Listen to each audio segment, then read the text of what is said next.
తాకట్లో ఉన్న మీ బంగారాన్ని విడిపించి ఆ రోజు ఆన్లైన్ రేటుకి కొంటాం. Sharma gold company. ప్రతి ఇంట్లో కూడా నిండు మనసుతో మమ్మల్ని ఆశీర్వదిస్తా ఉన్నారు. ప్రజల దీవెనలు మాపై ఉన్నట్టే వైఎస్ఆర్ పార్టీ వాళ్ళు మమ్మల్ని విమర్శిస్తూ ఈరోజు రోడ్లెక్కాలని చెప్పి చూస్తా ఉన్నారు.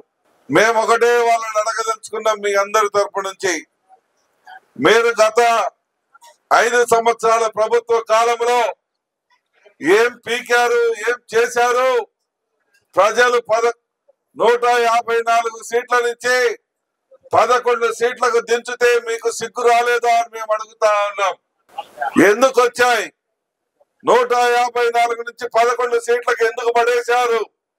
మీరు చేసినటువంటి దుర్మార్గమైనటువంటి పరిపాలన వల్ల ప్రజలు విరక్తి చెంది మాకు అధికారాన్ని ఇచ్చారు.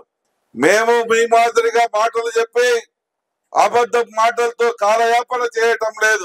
ఆ రోజు మీరు మాకు రాష్ట్రాన్ని అప్పచెప్పే నాటికి 9,70,000 కోట్ల రూపాయలు అప్పు చేశారు. 2,10,000 కోట్ల రూపాయలు పథకాల కింద ఇచ్చారు.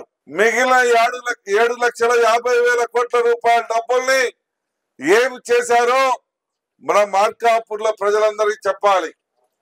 వెలుగొండ ప్రాజెక్టును ఏమన్నా పూర్తి చేశారా? పోలవరం ప్రాజెక్టును పూర్తి చేశారా?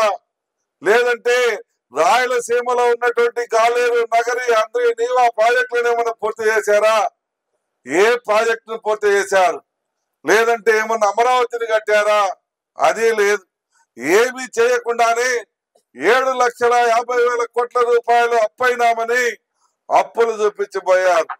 మీ మాదిరిగా మేము దొంగ మాటలు చెప్పలేదు.